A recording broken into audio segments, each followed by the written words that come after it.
Здравствуйте, я Дмитрий Куркович, это канал «Магазин готовых ремонтов». Сегодня у нас необычный обзор. Мы смотрим квартиру в жилом комплексе Лесопарковый от Инград. Но это квартира с отделкой от застройщика. Вообще-то приемкой готовых квартир с отделкой мы не занимаемся. Но здесь знакомые попросили посмотреть их квартиру опытным взглядом.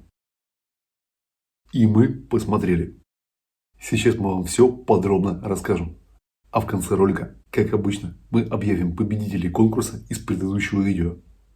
Кстати, не забывайте подписываться на наш канал, чтобы увидеть обзоры других новостроек глазами строителя и подробные обзоры ремонтов, которые мы в этих новостройках делаем. Вообще мы занимаемся ремонтами под ключ с материалами по нашим готовым проектам с фиксированной ценой за квадратный метр. Параллельно смотрим новостройки, разбираем ошибки в ремонтах, свои и чужие, разыгрываем подарки. В общем, стараемся, чтобы было интересно. Сегодня смотрим квартиру в жилом комплексе Лесопарковый. Застройщик Инград.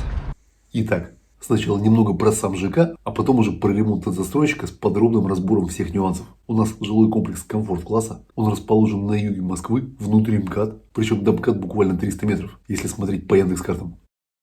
В 200 метрах от домов одноименная станция метро, тоже Лесопарковая. Единственная транспортная проблема сейчас – это заезд только со внутренней стороны МКАДа, что вносит некоторые ограничения. Но, по слухам, впоследствии обещают сделать еще один заезд со стороны Варшавского шоссе. С точки зрения шума и выхлопов, МКАД совсем рядом – это, наверное, минус. Правда, между нашим ЖК и МКАДом Яндекс.Карты нам обещают еще один жилой комплекс, который называется «Зеленая вертикаль». Он, соответственно, будет еще ближе к дороге. И слово «зеленый» в названии в этом контексте воспринимается как стёб. Но пока что его нет совсем, и МКАД хорошо видно из окон. С остальных трех сторон наш жилой комплекс окружает огромный битцевский лесопарк, что хотя бы частично компенсирует экологический ущерб из-за МКАДа под боком. Зато, с точки зрения транспортной доступности, жилой комплекс расположен очень неплохо. Вход в метро действительно совсем рядом. Выходите из дома и упираетесь во вход станции Лесопарковая. Ну и прямой выезд на МКАД – это не только экологический минус, но и логистический плюс. И, кстати, Лесопарковая – это не единственная станция метро в шаговой доступности. Да, вот такое у нас бывает на окраинах Москвы. В километре по прямой находится станция метро Анина. А это уже другая ветка. То есть вы еще и можете выбирать, по какой ветке сегодня поехать в центр. По-моему, для окраины это круто. Ну и ложкой дегтя в бочке меда – это большое здание наркологической клиники номер 17, которое находится сразу за забором нашего ЖК. Не знаю, будет ли она на самом деле кому-то мешать, но сам факт соседства не очень приятный. Еще одна особенность – ЖК у нас расположен как бы на острове. У нас с трех сторон лес, а с четвертой МКАД. И проблема в том, что на этом пятачке ничего нет, собственно, кроме нашего ЖК и выхода из метро. Ну и да, наркологической клиники номер 17. Она тоже тут. А вот чтобы добраться до каких-то других даров цивилизации, нужно идти в обжитые районы. Например, в сторону метро Анина. Они как раз там и будут. Или пересечь по переходу МКАД и оказаться в Северном Бутове. Это и еще один спальный район поблизости со всей необходимой инфраструктурой. Торговые центры. Небольшие торговые центры с кафе, ресторанами и, несмотря на маленькие размеры, даже кинотеатром. Есть рядом с метро Анина. То есть пешком можно дойти. А вот за серьезным шопингом и развлечениями придется ехать подальше. Например, около метро Пражская, это через одну станцию метро от Анина. Или примерно в 4 километрах есть огромный торгово-развлекательный центр Коламбус. Вот там можно зависнуть на полдня. Квартиры. Продажи у застройщика квартир осталось совсем немного. Буквально несколько штук. Что говорит о том, что концепция была удачной. Цены сейчас начинаются от 9-10 миллионов рублей. Это однушка. Студий у застройщика уже не осталось, но на вторичке их вполне можно купить в сдаваемых корпусах по цене примерно от 6 миллионов рублей. Что для готового ЖК внутри МКАДа рядом с метро в принципе стандартная цена. Архитектура современная, в высоту нам обещают 22 этажа. В домах комбинированные фасады, и внешне они похожи на другие проекты Инграда, по которым мы, кстати, делали обзоры. Здесь, в общем-то, никаких сюрпризов. Въезд на территорию сейчас только по пропускам, территория закрыта и огорожена. Парковки. Вокруг домов есть плоскостные парковочные места, правда их не очень много. В доме еще есть подземный паркинг, но мест в нем тоже маловато. По описанию получается, что одно машиноместо приходится почти на 5 квартир, чуть меньше, на 4 с чем-то. И в общем с парковочными местами, мне кажется, будут сложности. Причем сложности еще и в том, что здесь вокруг особо не поставишься, потому что вокруг лес и МКАД.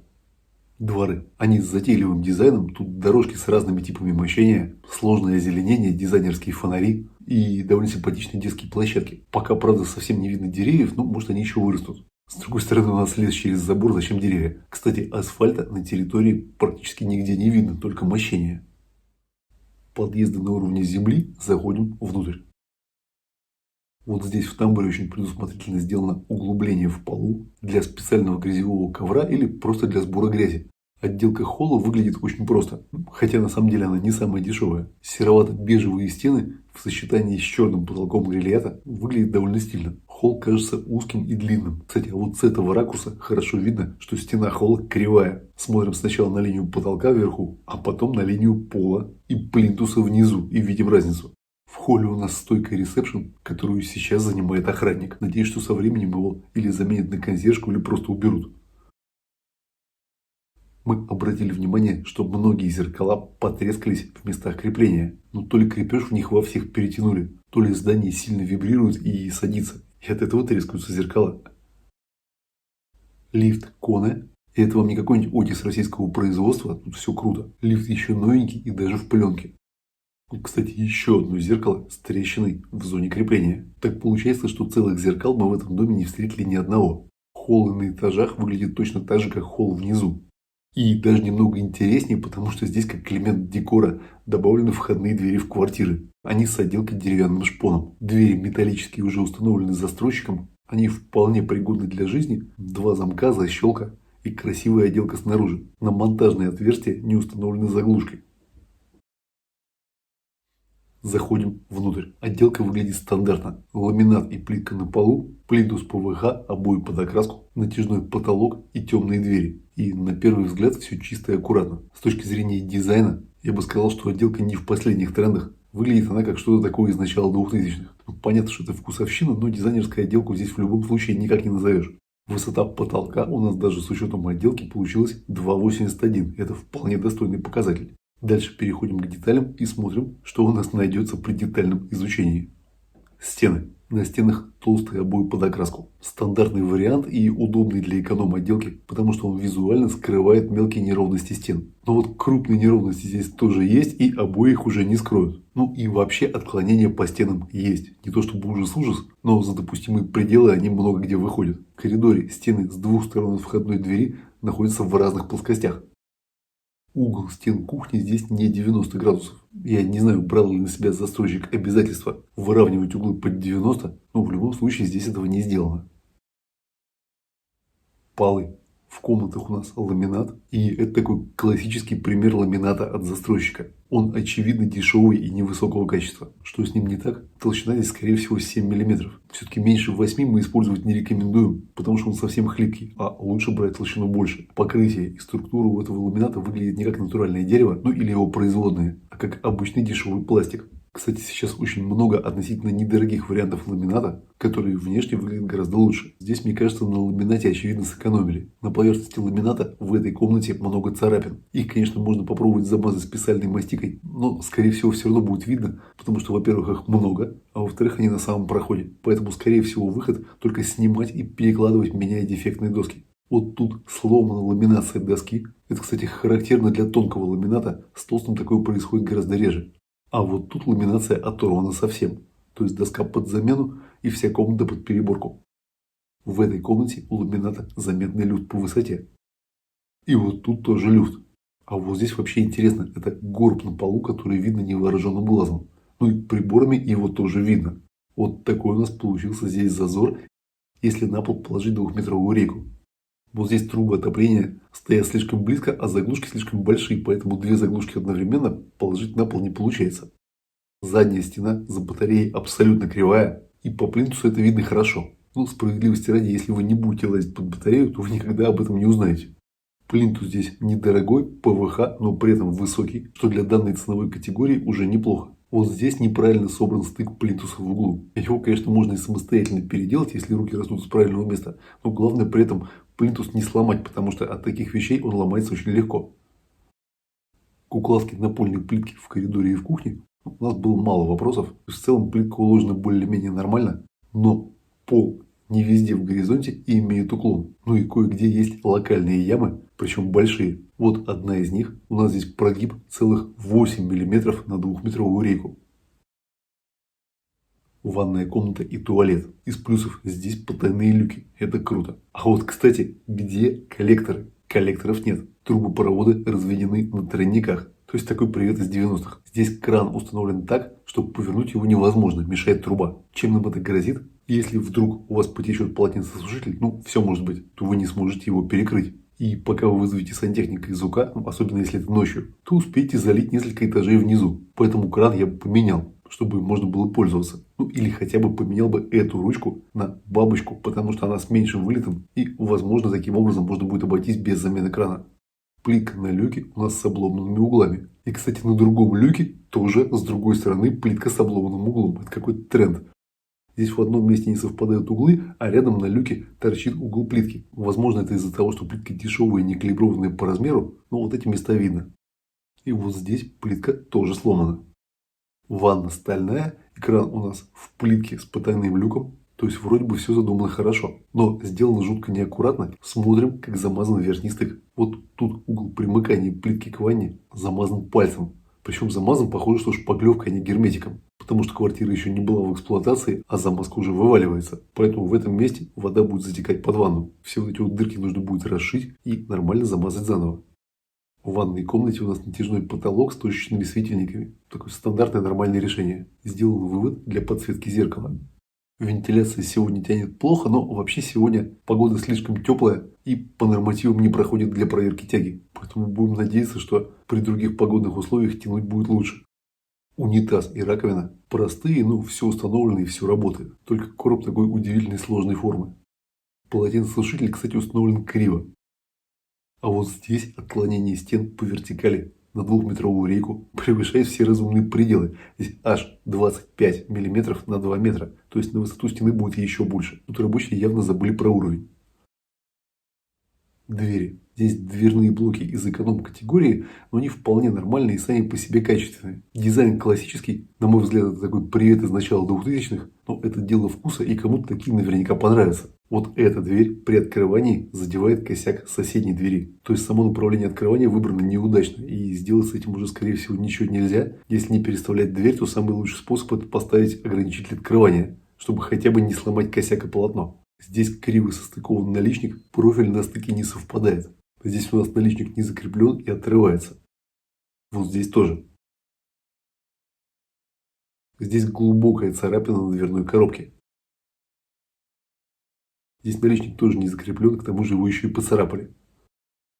А розетки и электрика. Вот такой серьезный щиток у нас. В квартиру входит 3 фазы. Автоматы хорошие, но дешевого производителя. Ну и количество групп у нас относительно небольшое для большой квартиры. Ну, в целом все стандартно и даже неплохо.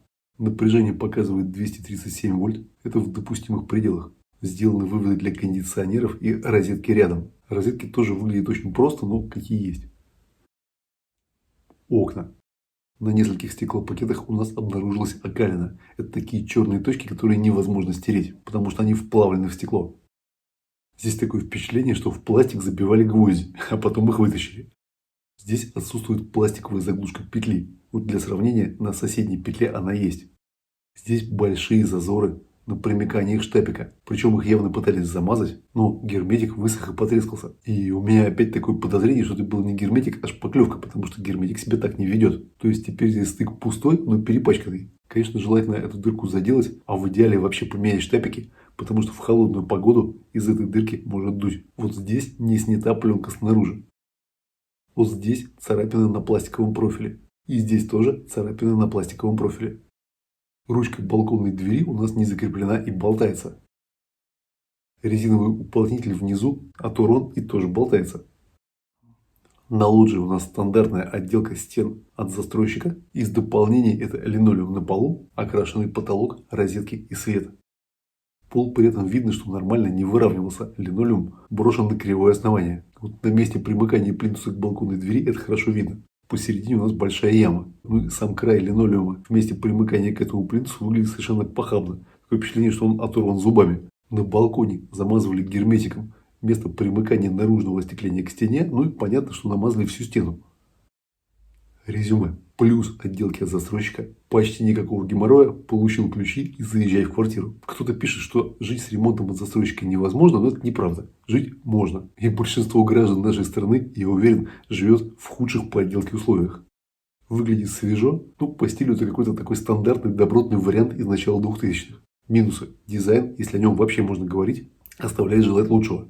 Вот такой вариант был бы актуален 20 лет назад. Материалы, за редким исключением, самые дешевые. На этом фоне порадовали некоторые детали, потайные люки в санузлах, например, водоснабжение. Здесь почему-то сэкономили на коллекторной разводке. Вообще многие застройщики любят это делать, хотя экономия в общем не такая большая. По мне, так это вообще каменный век и подходит только для совсем дешевого эконом-класса. В электрике тоже маловато групп, особенно для такой большой квартиры. Много замечаний по качеству. Большинство из них это по косметике и из-за неаккуратности. Поцарапали, отломали, стукнули и так далее. И уровнем ребята регулярно забывали пользоваться. Есть совершенно кривые места на полу и на стенах.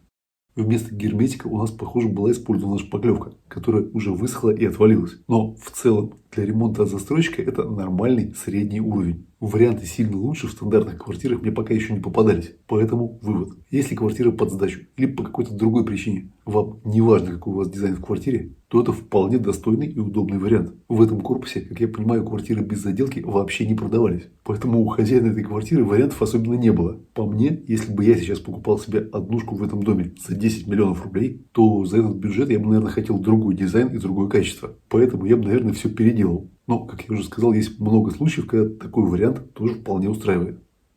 Задавайте вопросы в комментариях, ставьте лайки, если видео было для вас полезным.